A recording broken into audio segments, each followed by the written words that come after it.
time with the family? It was good. I think, part of you wants to obviously keep playing because, you're in a good rhythm and the group was so successful, but they also, recharge, get a couple of days to go home and then, they deserve the break, this team. These guys have really pushed it. Dan, when a team's undefeated this far into a season, is it at all a challenge to make sure guys every single day embrace the fact that there's a lot more to accomplish and build and get better at? I just think all, every second of every day, you're just so hyper aware as a coach of any little crack in preparation or in culture or in the we season mentality.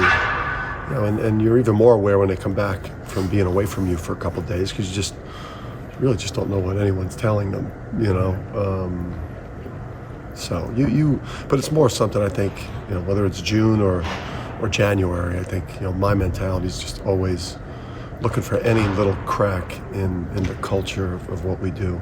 And it was enough, bad things at the Georgetown game that, if we make those mistakes again, in the upcoming schedule, we won't be as fortunate.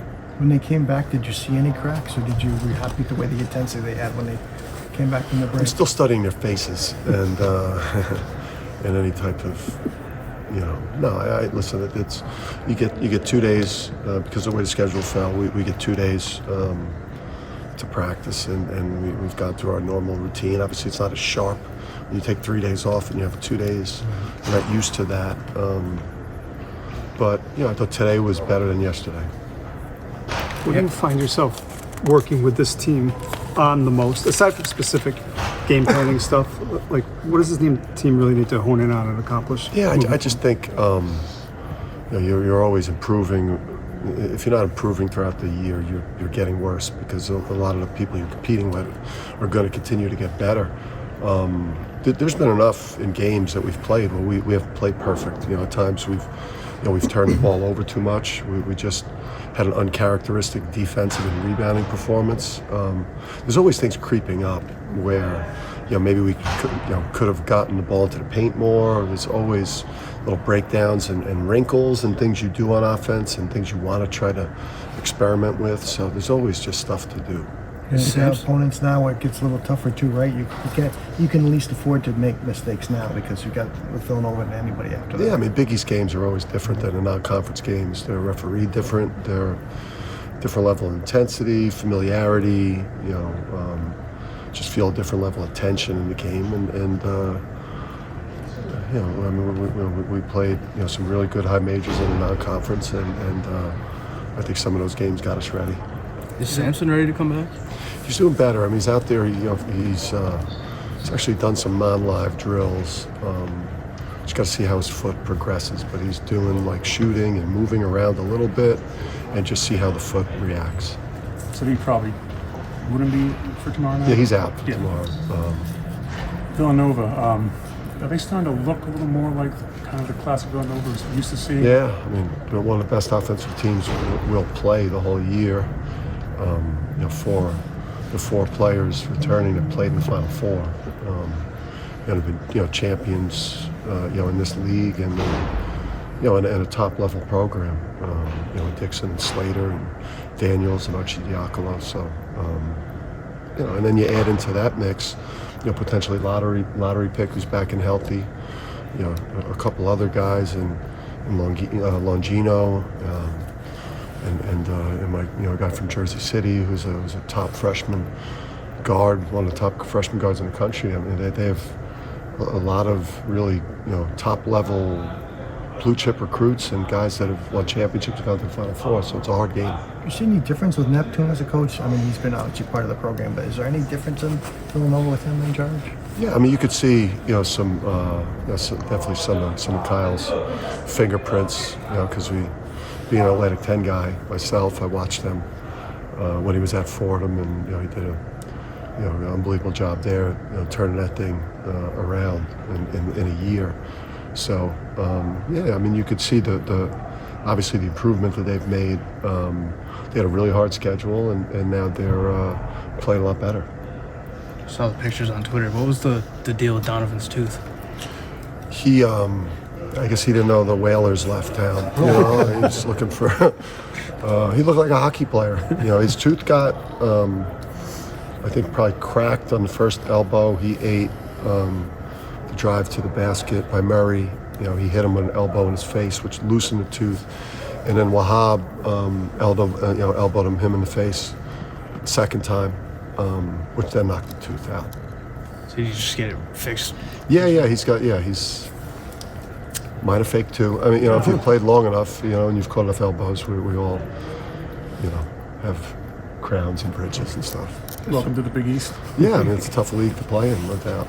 You got to beat a team like Villanova to win their regular season title, obviously, because they're the ones that have always been on top. It's that little extra, something extra to this game. Well, I think you look at them with where we're at this point. I just, you know, focus completely on the next game. You know, I think in the past, you know, we you know, when the program was growing and improving, you know, we looked at, you know, some of the matchups against the bigger brand programs to try to, you know, made it more than it was. I think for us, it's obviously we know we're playing a quality opponent in a really tough league game, and it's one of you know, 18 we have left that everyone is critical, you know, home or away. So you're in a different position now, obviously, than you were in the past. Yeah, well, I think we're obviously better. You know, we've got a better team, and you know, we're coming into, you know, game 14 in a strong position. You know, we can't.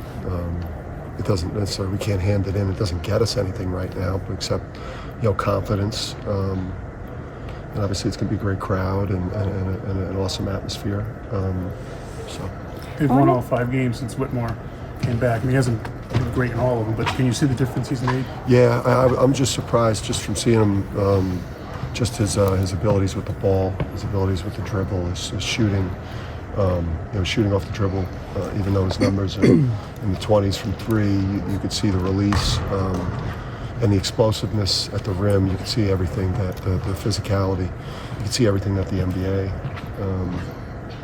You know, why he's one of the best, you know, prospects, NBA draft prospects in the class, freshman class.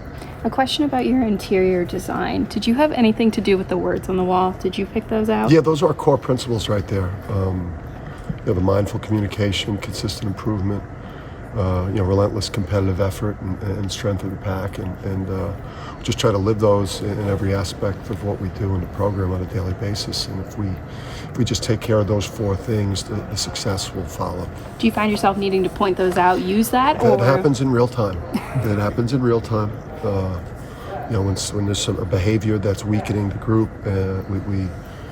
we identify that when we're playing soft. You know, that's not the relentless competitive effort. And coming out of the Georgetown game, there were a couple of these that we've been able to use the last couple of days because we didn't play to our identity versus Georgetown, and we better do that tomorrow. How do you think Tristan's kind of slid into the point guard? Obviously, losing RJ was a big loss. How do you think he's kind of? Yeah, I think you start to. You know, he was incredibly efficient the other day. I mean, I don't know, he had 17 points on 6 shots. I just think, you know, with Andre's skill set and what we have at center, and the shooting and skill that Alex brings at the 4, you know, he's perfect next to Jordan and Andre because of his versatility.